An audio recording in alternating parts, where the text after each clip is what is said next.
path of peace is littered with death. Justice now finds you. Bastard! Ogham deserves one last execution. Sorry!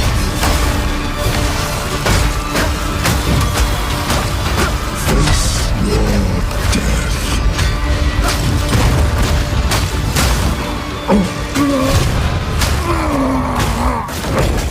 Mere strength is no... Has the power we need. Kill him, and you shall have everything I promised. No noose this time. I'll remove your head myself! We'll see about that. First one's eye. I'm unable. Go, Mana. Oriana! Open the cage! Release the beast! Give me what you promised! I think you're... I'm unable.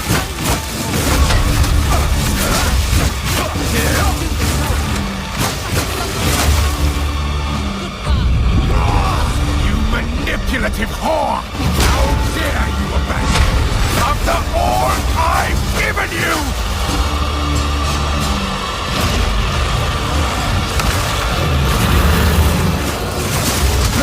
Need more mana. Solstice of pain. I cannot.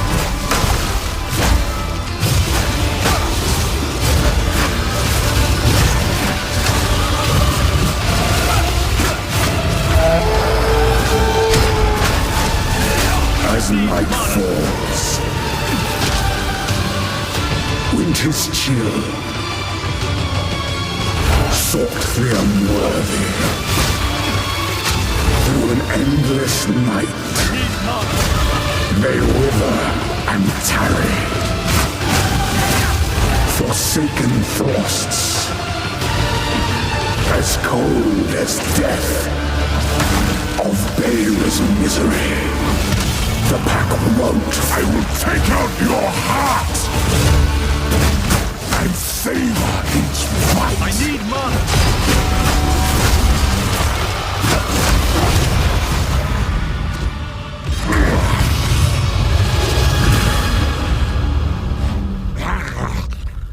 Allow me to clear your mind.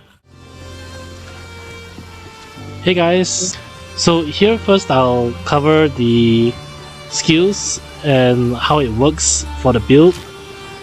So the build actually revolves around basic attack with frost explosions. And why basic attack? Well, because in Act 1 you don't really have a lot of mana yet, and if you try to spam skills you quickly run out of mana. With this gameplay you'll still reliably freeze and frozen explosion many enemies, making gameplay very easy, and it isn't very mana intensive. In fact, you hardly need to drink mana potions all the way until you unlock a later skill, but I'll go more into detail. Falling Thunder is a lightning area attack. Essentially, first you'll be using your basic attack, which is the Quarter South Strike. And make no mistake, it's a pretty powerful ability because I also have support skills attached to it. So you have Martial Tempo and Cold Infusion. Martial Tempo increases the attack speed by 25%, and Cold Infusion increases the cold damage at the expense of Fire and Lightning. We hardly use Fire and Lightning anyway, so this is a big damage increase. With regards to the explosion, we are relying mainly on two key skills early on. So the first is Frost Locus that you can unlock right at the start.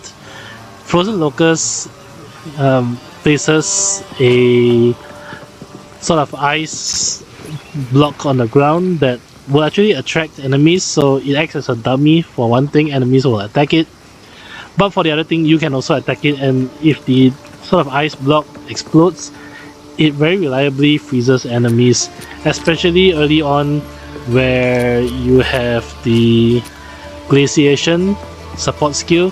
With Glaciation, more or less it guarantees freeze even on bosses, and with Ice Bite, anytime it freezes it increases your damage, so this is a big damage boost as well.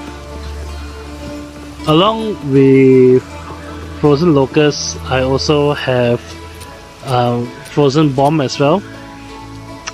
So Frozen Bomb is a very good complementary skill to this build. For one thing, it also helps to freeze, but for the other thing is that as it pulses, it also reduces the enemy's cold resistance. So this is a very easy way for you to get around any enemies that may be resistant to cold. In fact, you have no problems with cold enemies at all, or cold resistant enemies at all. You'll still reliably freeze and kill them with this spell. So I have fast forward to enable the explosion to be a little bit quicker, and I also have an effect on this to make the area of effect larger. So you just your basic attack and Frozen Locus and Frozen Bomb, you'll be very reliably able to take down most of Act 1. As for other skills, I have Killing Palm. Killing Palm is really optional. There's a few other skills that you can use in its place, but I use these as a gap closer because using Killing Palm or any palm skill actually dashes you forward to the target automatically, and it's a good way to quickly close the gap, especially against ranged enemies.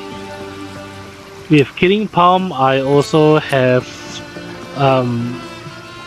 Profusion and Life Drain equipped, but really this is very low priority. I only equip these two because I have a lot of spare support skill shards available. Early on, you don't really need any of these two. You can very reliably take down enemies, and the Monk also has passives that restore your HP anytime you kill enemies, so Frozen Explosion really also heals your life as you take down enemies. Further, in Act 1, about 60% of the way through, you will unlock your first Spirit equip. And obviously, since I'm playing cold build, you go for Herald of Ice. Herald of Ice really makes the AoE damage from this build significantly stronger. Because you'll be quickly freezing enemies from the start with Frozen Locus, you quickly get a Frozen Explosion as well, which procs Herald of Ice, and this procs a chain of Frozen Explosions, and this makes the build reliably very AoE reliable. Now what about Uniques and bosses? They die extremely quickly as well, and that comes with the last skill, the Tempest Bell.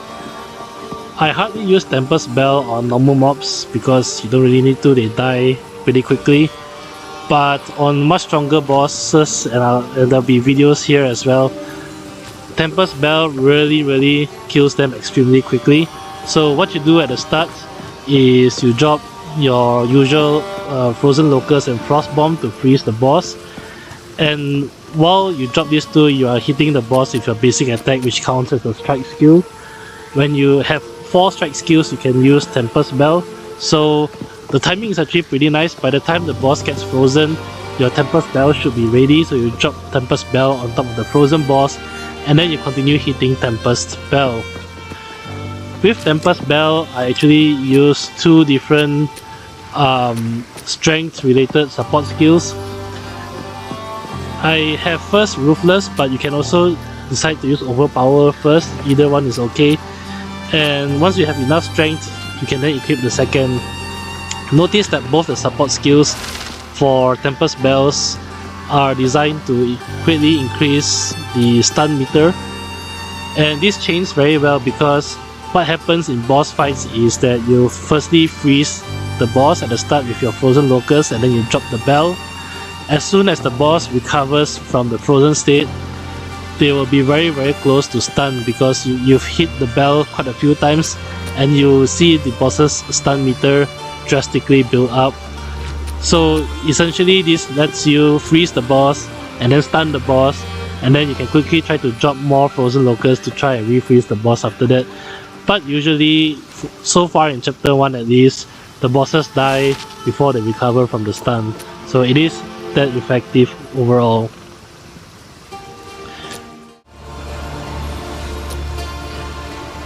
Here is the equipment that I use for the fight. I did change up the charm, so for the final boss fight, I will of course recommend the Sapphire charm for cold resistance. But you don't really need a lot of gear for this build. I did get lucky near the end where I did get a bit of rare equipment, but I went through like 70% of Act 1 mainly with just magical equipment, and you still utterly dominate the creeps and the bosses. You don't really need to get a lot going, and this even includes the weapon. The weapon really is the key as with most builds, but I did go through quite a bit with just a magical weapon. There's really only two affixes that is really key for the build. The most important one is plus levels to melee skills. You want +2, and the second one is obviously cold damage. Anything else is really just a bonus. And my weapon here is actually a crafted one. I had a magical gothic quarterstaff that gives plus level to all skills and cold damage, so I used that for a very long time. And pretty late in Act 1 I had a regal orb, so I used that to upgrade this into a rare. And unluckily I got a fire damage. You don't want fire or lightning damage because the cold infusion reduces the damage. So there really isn't a lot of difference between this one and the magical one that I was using essentially. And you can get by with the magical one so long as you get the plus level to melee skills and some cool damage. What I did early on in the game is to look at a vendor, and at one point he was selling just a magical staff with +2 melee skills, so I bought that and I used the orb of augmentation, and luckily it gave me plus cool damage, so that's really all you need. So you can do that for the most part and you should be able to get by really fine. You don't need a lot because thorns will be frozen, and when they explode they deal a tremendous amount of damage. But obviously the more that you have the better. Beyond plus cold damage and plus melee skills, the next best one will also be plus physical damage, because that gets changed to cold damage from the skills. And anything else really is not really needed at this point of the game. For armor, most of the time I just upgrade new armor as I go along. Magical armor is really enough for the start, and you use Orb of Transmutation to change higher level, eye level equipment into magical, and then just go by the game, continuously upgrading your equipment as you level up a couple of times. As you progress through chapter 1, you should look for equipment with cold resistance, because the boss in Act 1 is mainly cold damage, so having like 40-50% cold resistance makes the final boss really simple. So that's it for the gear. So what I'll do here is cover key progression across chapter 1. So with this build, it's very straightforward. Right at the start of the game, you get Falling Thunder for free before you fight your first boss right before the town. And Falling Thunder makes it very easy to defeat the very first boss. So just equip Falling Thunder, go around the boss and hit Falling Thunder from the back, and the boss will slowly try to rotate around to try and face you. So you just keep going round to the boss's back, use Falling Thunder, and the boss will die. Right after the boss, as part of the quest reward killing the boss, you unlock your first skill. So I would highly recommend Frost Locus as your first skill. It is really very good combined with basic attack right at the start, and you'll reliably start to be able to freeze some enemies. Fairly soon after that, you quickly get your second skill, and for the second skill I would actually recommend to scroll over to the Elemental and unlock Frost Bomb. You could also go for Ice Nova if you want, but the reason why I go for Frost Bomb is that it can be placed at range. So one of the weaknesses of melee builds such as this is you are at the mercy of range attacks, and you can take quite a lot of damage, especially if the range attacks have elements tied to them. So Frost Bomb is a way for you to actually place it at range, which helps you survive at least some range attacks while you close in. The other reason is that it also synergizes very well with the way this build works, because I'm using Frozen Locus and then I'll be dropping the Tempest Bell.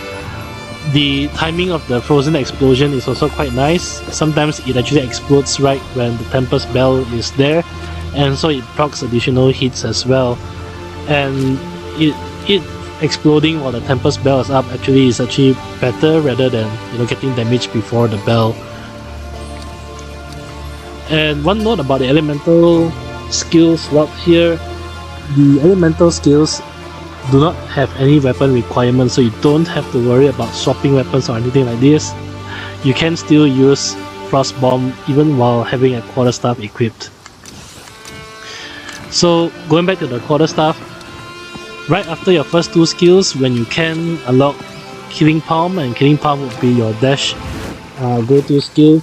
Killing Palm also allows you to destroy enemies when they are at low health. It's an instant kill attack, which can come in handy when you're fighting bosses. So if you see the blue mark on top of the enemy, just Killing Palm them and they will die.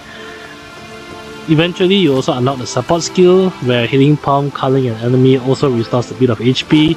You don't really need that though, but it is a good way to heal as you're in the thick of battle.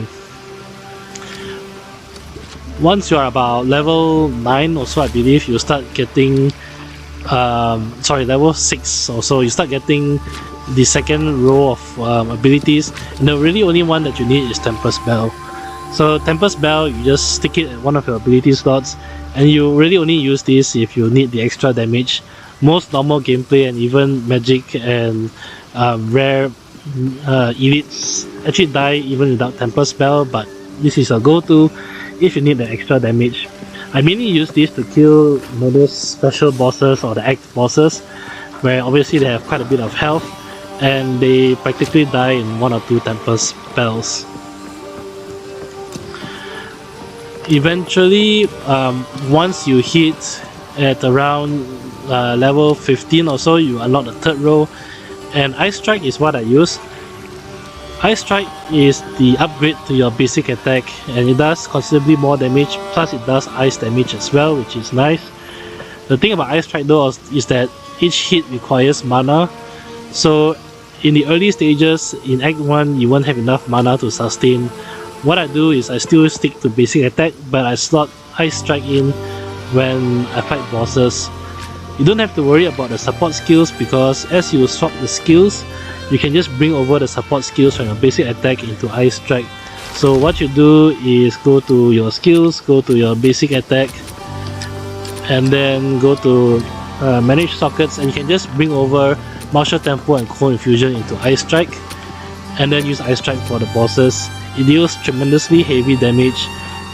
It does eat quite a lot of mana, but the bosses will die in like 1 or 2 mana potions anyway, so you don't have to worry about mana too much. So that's it for the progression from Act 1. I hope to continuously build this as I go along. Oh, before I almost forget, there's also the passives. Passives is pretty straightforward, so there really isn't a lot of cold skills. So what I do at the start is I go for critical strike chance early on in the monk tree, which actually synergizes very well because this build is all about bursty damage, and obviously having crits helps tremendously with that. After the crits, I went for life on kill and life from death, which really tops up your HP as you mow through the normal mobs. So most cases you don't have to drink HP potions at all. And then now I'm heading towards the right, so I got some Essence of the Mountain for some nice free support, and my plan is to go down here for a little bit of mana regen so that I can start using Ice Strike a bit more reliably, and then I'll be heading down here towards the right because eventually you reach to the quarterstaff damage bonus, which I think is really potent. So that's the general plan for now.